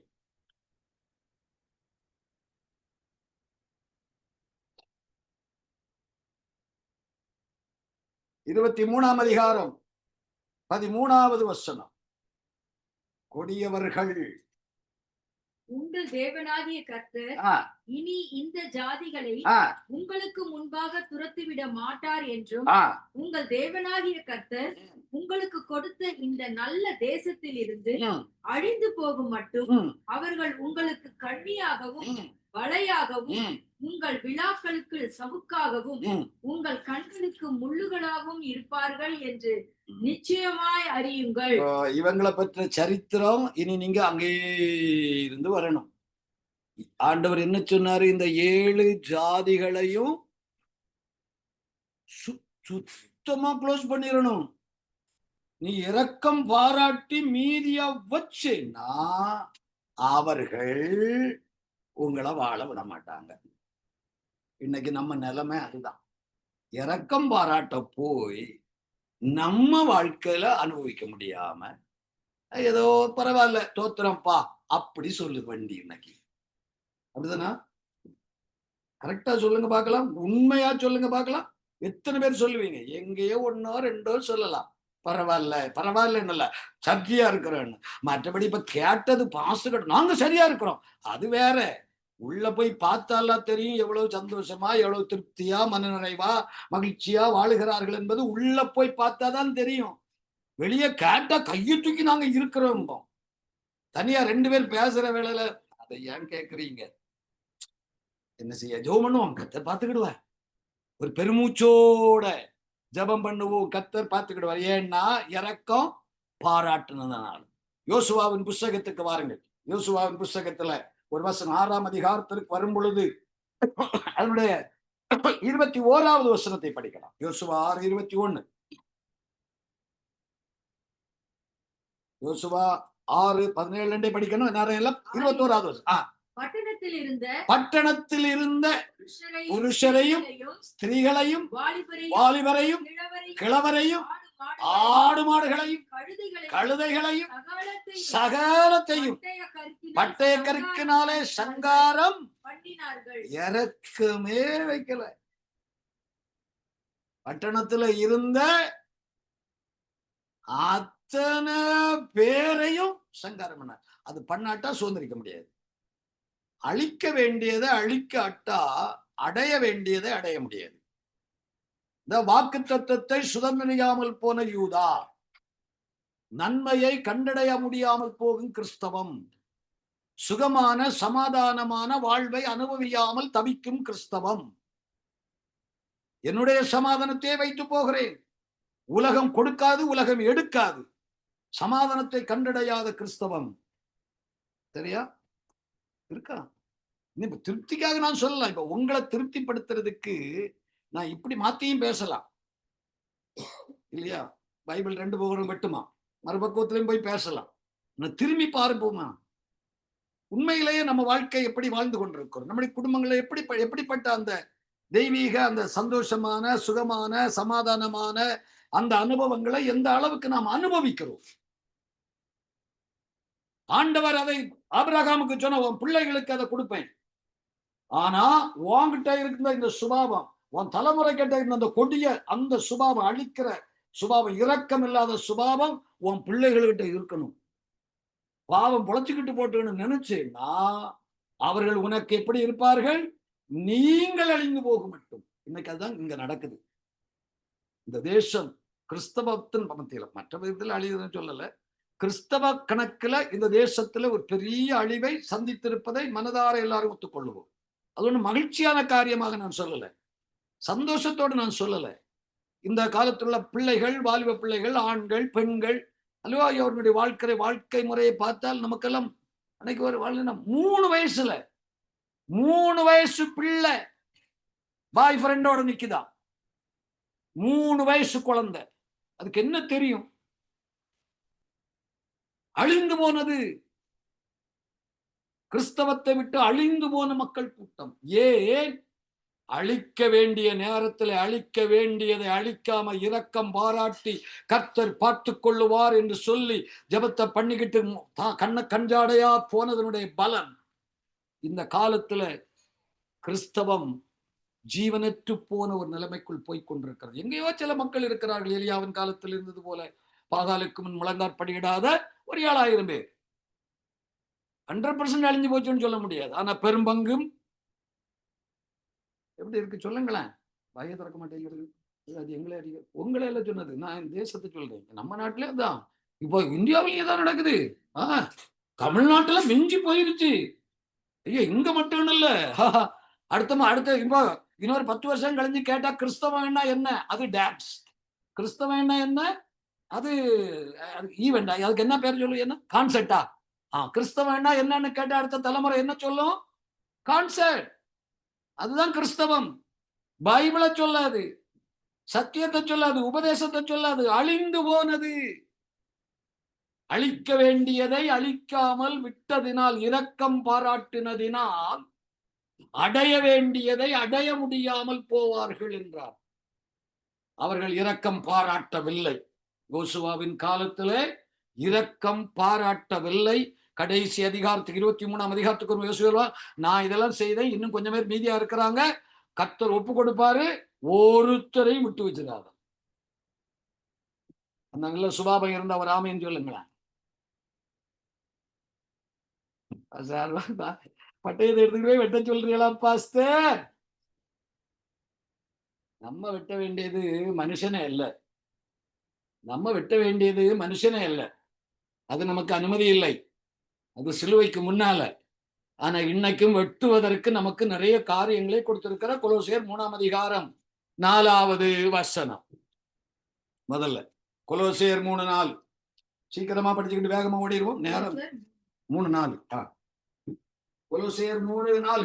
நம்முடைய ஜீவனாகிய கிறிஸ்து வெளிப்படும் போது, ஜீவனாகிய கிறிஸ்து வெளிப்படும் போது நீங்களும் அவரோட கூட மகிமையிலே வெளிப்படுவீர்கள். அடுத்த வசனம். ஆகையால் அந்த படிக்கணும். கிறிஸ்து, இயேசு கிறிஸ்து மகிமையிலே வெளிப்படும் போது நீங்களும் அவரோடு கூட மகிமையிலே வெளிப்படுவீர்கள், அல்லது பரலோகம் போவதற்கு நீங்கள் பாக்கியம் பெறுவீர்கள். ஆகையால் விபச்சாரம், அசுத்தம், மோகம், துரிச்சை, விக்கிரகாராதனை ஆகிய பொருளாசை இவைகளை உண்டு பண்ணுகிற அவயவங்களை அழித்து விடுங்கள். எதை அழிக்கணும்? இதைத்தான் அழிக்கணும். இங்கதான் பிரச்சனை. இங்க இப்ப யாரும் இதை சொல்றது இல்லை, எல்லாம் ஒத்து போறாரு. நான் சொல்லட்டுமா, நான் செய்யறது இல்ல, இந்த தப்பு எதுவும் நான் செய்யறது இல்ல, பக்கத்துல இருக்கிற ஆட்கள் செய்யறாங்க, அதை நான் கண்டுகிடுறது இல்லை, நான் செய்யறது இல்ல. அதான் தளவாடத்துக்குள்ள நான் இருக்கேன், தளவாடத்துக்குள்ள ஒழிச்சு நான் இருக்கேங்களா.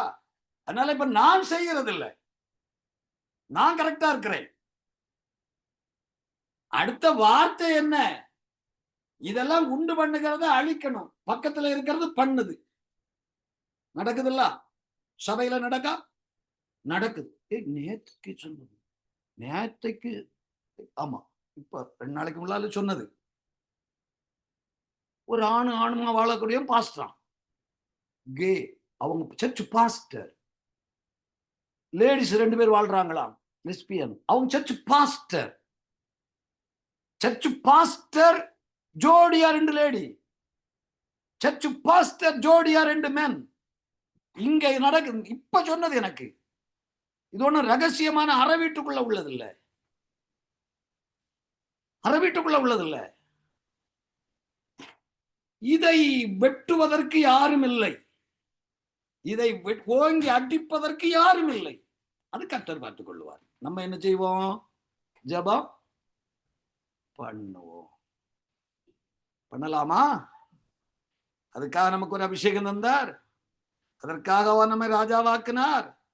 நமக்கு அபிஷேகம் தந்து கிருபை தந்ததே போய் கனி கொடுப்பதற்காக, செய்ய வேண்டியதை செய்வதற்காக. அவரு செய்யணுமான நமக்கு இது தர வேண்டியது இல்லையே. நமக்கே அபிஷேகம் தரணும் அவரு, நம்மையே ராஜாவாக மாற்றணும், அவரே செய்வாரே. நமக்கு ஒரு பிரச்சனை வந்தா ஆண்டவரே செய்யணும்னு பிடிச்சி வச்சுக்கிட்டு நிக்கிறோம். அவர் சொல்றாரு நீ போய் இதை செய்யுங்கிறாரு, அதை நம்ம செய்ய மாட்டேங்க. புரியுதா? திரும்ப வேண்டிய நிறைய இடங்கள், சபைகள், நேரம் வேகமா ஓடுது. எனக்கு சொல்ல வேண்டிய நிறைய சம்பவங்கள் சொல்லணும். இந்த காலத்தில் பாவத்தை கண்டால் எதிர்த்து நிற்கிறவர்களும் பாவத்திற்கு விரோதமாய் போராடுகிறவர்களுமாக இருக்கணும். நமக்கு அளிக்கும்படியான ஒரு அதிகாரத்தை ஆண்டு தந்திருக்கிறார். எபிரேயர் 12:4 சொல்லுது, பாவத்திற்கு விரோதமாய் போராடுவதிலே இரத்தம் சிந்தப்படத்தக்கதாய் நீங்கள் இன்னும் போராடவில்லையே. அதுக்கு விரோதமா போராட போனா ரத்தம் தான் சிந்தணும் இல்லையா? என்னமோ இப்ப சார்லியா, யாரு என்ன சார்லி புருக்கா, என்ன பேரு, அவர் கொஞ்சம் போல்ட்டா அடிச்சாரு, செத்தாரு. போதும், எல்லாருக்கும் இப்ப ஜீவனுக்கு மேலதான். எலியாவ மாதிரி புடிச்சுக்கிட்டு சூர செடியை கீழே போய் படுத்துக்கிட்டு, ஆண்டவரே எசவேல் கொல்ல வாராப்பா, ஜீவனை புடிச்சுக்கிட்டு ஓட்டம் தான். எப்படியும் ஜீவிக்கணும், வாழணும். பவுல் சொன்னா கிறிஸ்து எனக்கு ஜீவன், சாவு நஷ்டம். அப்படியா சொன்னாரு? உங்களுக்கு லாபம் வேணுமா நஷ்டம் வேணுமா? லாபத்தை விரும்புகிறவர்களா நஷ்டத்தை விரும்புகிறவர்களா? அதுக்கு பதில் சொல்ல மாட்டேங்க. இப்ப உடனே பாச எல்லாரும் அப்படி போங்க பாரு. இல்ல, வசனத்தை திரும்பி பாருங்களேன். பவுல் ஒரு மனுஷன் தானே, பவுல் ஒண்ணு கடவுள் பிறவி இல்லையே. பவுலை ரட்சித்தவர் நம்மை ரட்சித்திருக்கிறார். பவுல் மேல இருந்த அதே ஆவியானவர் நம்ம மேலே இருக்கிறார். வேற ஒரு ஆவியானவர் இல்லை, ஒரே ஒரு ஆவியானவர் தான் உண்டு. ஒரே ரட்சிப்பு, ஒரே விசுவாசம், ஒரே ஆவி.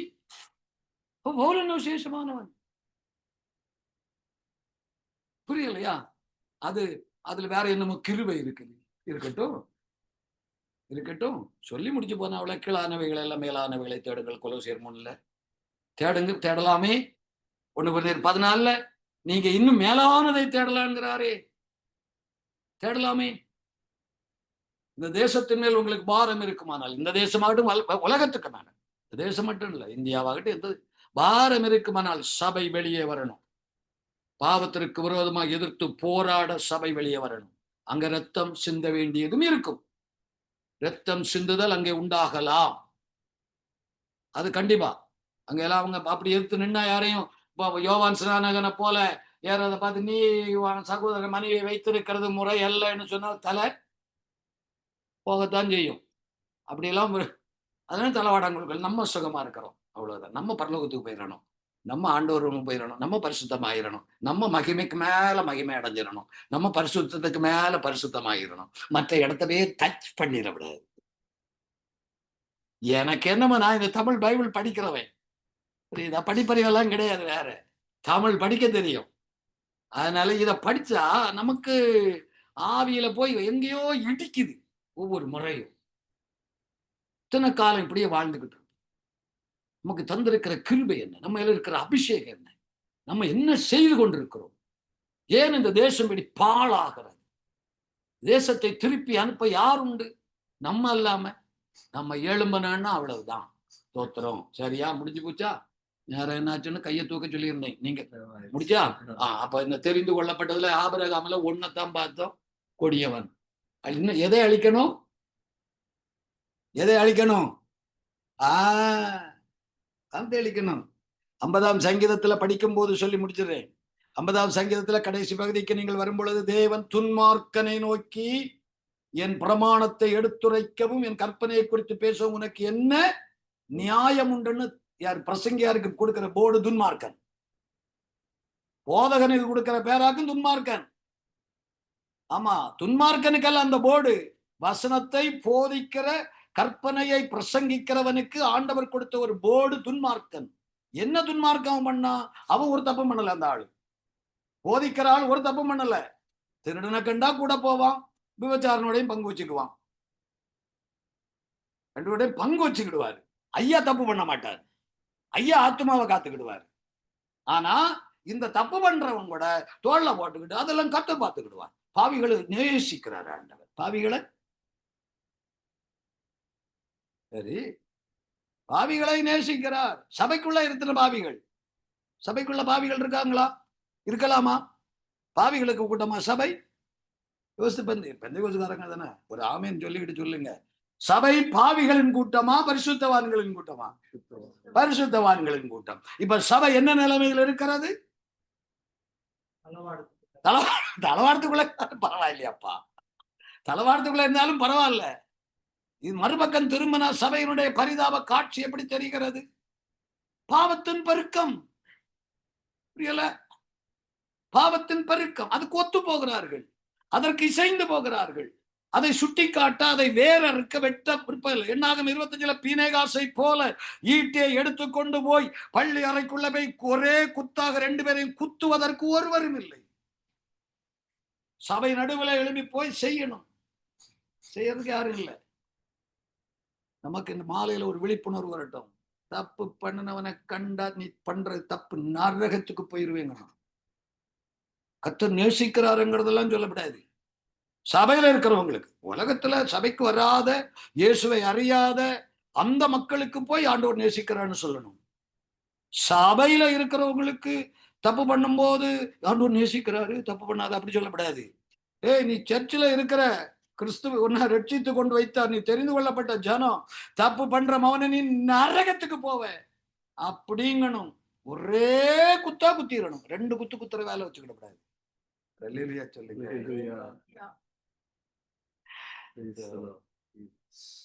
நம்மை கொண்டு கர்த்தர் எதையோ எதிர்பார்க்கிறார். தேவனுடைய எதிர்பார்ப்பு தெரியும். அது நிறைவேறுவதற்கு நம்முடைய பங்கு இருக்கட்டும். யாரை அனுப்புவேன், யார் என் காரியமாய் போவான்? ஆண்டுடைய வேலை தீவிரமாக்கப்பட அப்படி நம்ம அதுக்குள்ள இறங்கினேன்னா, கர்த்தருக்காக வைராக்கியம் பாராட்டி நின்ற மக்கள் பாலும் தேனும் ஓடும் கானானை சொந்தமாக்கினார்கள். சொந்தமாக்கினார்களா? சொந்தமாக்கல. கட்டாத வீடு, நடாத திராட்சை தோட்டம், வெட்டாத கிணறு, எல்லாம் கர்த்தர். இந்த காரியத்திலே ஜெயம் எடுத்து போகிறவன் நமக்கு வாக்குத்தத்தம். அவர்களுக்கு பூமியிலே பாலும் தேனும் ஓடும் கானான். நாம அளிக்க வேண்டியதை அளித்தால் நமக்கு கொடுக்கக்கூடியது பரலோக கானான். சபைக்கு தேவன் வைத்திருப்பது அது. இங்க நம்ம பலவாடங்களை நம்ம மட்டும் வச்சுக்கிட்டு போலான்னா அங்க போய் கணக்கு கேட்பாரு. கணக்கு கேட்டு நீங்க முடிஞ்சு போயிடப்படாது. கர்த்தர் உங்களை ஆசீர்வதிப்பார். ரைட். இனி பேசிக்கிட்டு இருப்போம். நமக்கு பேரே அதிக பிரசங்கி. சோத்திரம். அதனால இருக்கிற கண்களை மூடி தேவன் நம்மை தேடி வந்தார், நம்மை தெரிந்தெடுத்தார், நம்மை ரட்சித்தார், நம்மை அபிஷேகித்தார். அவர் தெரிந்து கொண்டு சேர்த்துக் கொள்ளுகிற மக்கள் பாக்கியவான்கள். சிறுமையுமாய் இருந்த இடங்களிலிருந்து கர்த்தர் நம்மை தெரிந்து கொண்டார். நம்மிடத்திலே பெரிதானவைகள் இருக்கிறது என்று எண்ணி எடுக்கவில்லை. நமக்கு அது தெரியவில்லை. கர்த்தர் நம்மை தெரிந்தெடுத்தார். நோக்கம் நம்மை கொண்டு ஏதோ ஒரு பெரிய வேலை நிறைவேறணும். ஸ்தோத்திரம், ஸ்தோத்திரம், ஸ்தோத்திரம், ஸ்தோத்திரம், ஸ்தோத்திரம், ஸ்தோத்திரம், ஸ்தோத்திரம். ஜனங்கள் எல்லாரும் ஆர்ப்பரித்து முழங்கணும். ஜனங்கள் எல்லாரும் தேவ மகிமையை காணணும். ஸ்தோத்திரம், ஸ்தோத்திரம். கர்த்தர் நம்மை கொண்டு இந்த தேசத்திலே ஒரு மாற்றத்தை தரணும். அது வரும் ஜெபத்தோடு கூட நிற்காமல் ஆண்டவருடைய வார்த்தையை சொல்லுகிறதிலே நம்முடையக்குள்ள இருந்த ஒரு வைராக்கியம் வெளியே வரணும். அவர்களை சுட்டி காட்டுகிற வரணும். ஸ்தோத்திரம். மனம் திரும்புதலை பிரசங்கிக்கணும். பாவத்தை சொல்லணும். ஸ்தோத்திரம். நாம் தளவாடங்களுக்குள்ளே ஒளிந்து கொள்ளுகிறவர்கள் அல்ல, ராஜ சிங்காசனத்திலே அமர வேண்டியவர்கள். ஸ்தோத்திரம், ஸ்தோத்திரம். ஆளுகை செய்ய வேண்டியவர்கள். ஸ்தோத்திரம். அந்த அபிஷேகம் நம்முடைய தலைமேலே கர்த்தர் வைத்து வைத்திருக்கிறார். அந்த அபிஷேகம் நம்முடைய தலைமேலே கர்த்தர் வைத்திருக்கிறார். ஸ்தோத்திரம். நமக்கென்று ஒரு பெரிய பங்கு கர்த்தர் வைத்திருக்கிறார். பாலும் தேனும் ஓடும் கானானது. ஸ்தோத்திரம். பாலும் தேனும் ஓடும் கானானது. அது நமக்கு மட்டும் அல்ல, நம்முடைய தலைமுறைகளுக்கென்றும் ஆபிரகாமுக்கு சொன்னார், உன் சந்ததிக்கு கொடுப்பேன் என்றார்.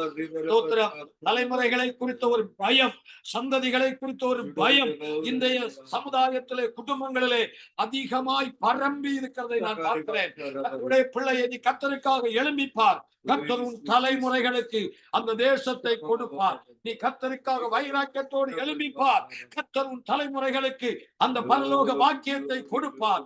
ஆபிரகாமின் சந்ததிக்கு பாலும் தேனும் ஓடும் தேசத்தை கொடுத்த தெய்வம்.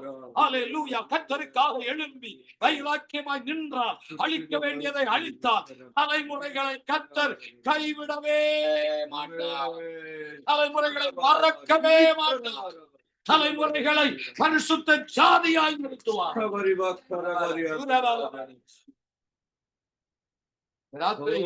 ஒப்புக்கொடு ஜெபிங்க. ஆவியானவர் என்னை நடத்துகிறதுனால ஒரு வார்த்தை சொல்றேன். பிள்ளைகளுக்காக வேதனைப்படுகிற பெற்றோர், பிள்ளைகளை குறித்து பாரப்படுகிறவர்கள், இந்த ராத்திரி வேளை ஆண்டவர் உங்களோடு பேசுகிறார். வைராக்கியத்தோடு எழுதி இந்த காரியத்திலே எழுதி தைரியமாய்கள். கர்த்தருக்கு ஸ்தோத்திரம். பாவத்தை வேறறுப்பதில்லை. பயப்படாமல் பேசு. கர்த்தர் உன் தலைமுறைகளுக்கு கிருபை கொடுப்பார். பினேகாசின் சரித்திரத்தை எண்ணாகமம் 25 படித்துப்பார். எண்ணாகமத்திலே சொல்வார், பினேகாஸ், உன்னோடு நான் சமாதான உடன்படிக்கை பண்ணுகிறேன். பிள்ளைகளோடு சமாதான உடன்படிக்கை பண்ணுகிறேன். உன் பிள்ளைகள் என் சந்நிதியிலே நிற்பார்கள். எனக்கு ஆசாரிய ஊழியம் செய்வார்கள். என் சமூகத்திலே தரிசிப்பார்கள். நீ தைரியமாக எழுந்ததுனாலே உன் பிள்ளைகளை என் சந்நிதிகளை நிறுத்துவேன். உன் பிள்ளைகள் எனக்கு பணிவிடை செய்வார்கள். பிள்ளைகள் என் பரிசுத்த ஸ்தலத்தை தரிசிப்பார்கள். என் பிள்ளைகள் மகா பரிசுத்த ஸ்தலத்திற்குள்ளே நிற்பார்கள். பினேகாஸ், பிள்ளைகளை குறித்த கவலை, பிள்ளைகளை குறித்த பாகம் இன்னைக்கு ராத்திரி தீர்க்க தரிசனமாய் ஆவியானவர் சொல்லுகிறார். உங்கள் இருதயங்களை விட்டு விலகட்டும். எதிர்காலம் என்னவாகும்? இந்த தேசம் இப்படி இருக்கிறதே, பாவம் பெருகுகிறதே, ஜனங்கள் சீர்கட்டு கிடக்கிறார்களே, எங்கள் பிள்ளைகளுடைய எதிர்காலம் எப்படி இருக்கும் என்ற கேள்விக்கு ஆவியானவர் சொல்லுகிறார். பெற்றோராகிய நீங்கள் எழும்புங்கள். கர்த்தருக்காக எழும்புங்கள். உங்கள் பிள்ளைகளை மகா பரிசுத்த ஸ்தலத்திலே நிறுத்துவார். அவருக்கு அவருடைய சந்நிதியிலே நிறுத்துவார். அவருடைய சமூகத்திலே நிறுத்துவார். உன் பிள்ளைகள் ஒன்றும் இடறி போவதும் இல்லை, கெட்டு போவதும் இல்லை. உங்களால் முடியுமா? கரம் கட்டி கர்த்தருக்கு ஒரு விஷயம் நன்றி சொல்லலாம். ஹல்லேலூயா, ஹல்லேலூயா, ஹல்லேலூயா. Oh, glory. Praise the Lord. Praise the Lord. Praise the Lord. பாவத்தை அழிப்பதிலே கொடியவர்களாம், பாவத்தை எதிர்ப்பதிலே கொடியவர்கள்.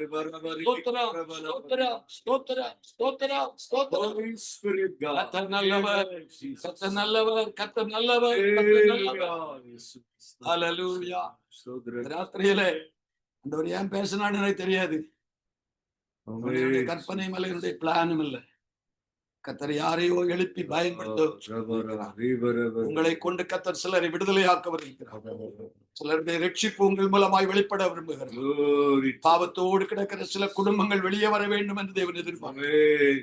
மட்டுமல்ல, உங்கள் தலைமுறைகள், உங்களுடைய தலைமுறைகள், உங்கள் பிள்ளைகள் இந்த மகா பரிசுத்த ஸ்தலத்திலே நிற்க தேவ சமூகத்தில் கர்த்தருடைய பணிவிடைகளிலே பங்கெடுத்தவர்கள் பிள்ளைகளுக்கு கர்த்தர் கொடுத்தது போல தேவ காரியத்திலே வைராக்கியத்தோடு எழும்புகிற மக்களுடைய வாழ்க்கையிலே கர்த்தர் அதை தருவார். இரவு 2 காரியம் நம்மூலமாய் நடக்கட்டும்.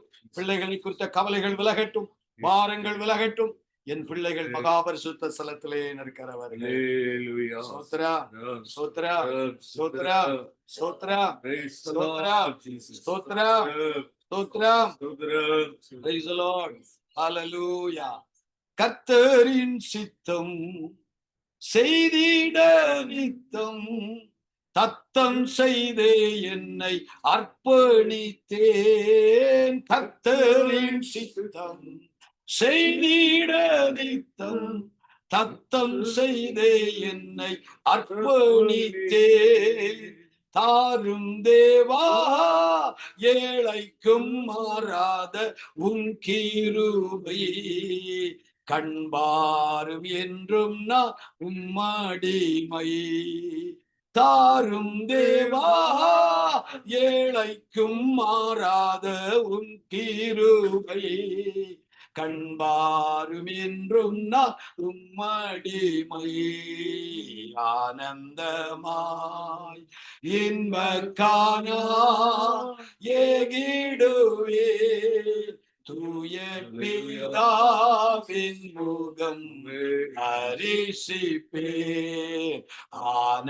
ஆனந்தமாய் இன்பக்கானா ஏகிடுவே தூய பிதாவின் முகம் அரிசிப்பே. நல்ல பிதாவே, உடைய கரங்களிலே எங்களை அந்த இன்ப கானானுக்கு நேராக எங்கள் பயணம்.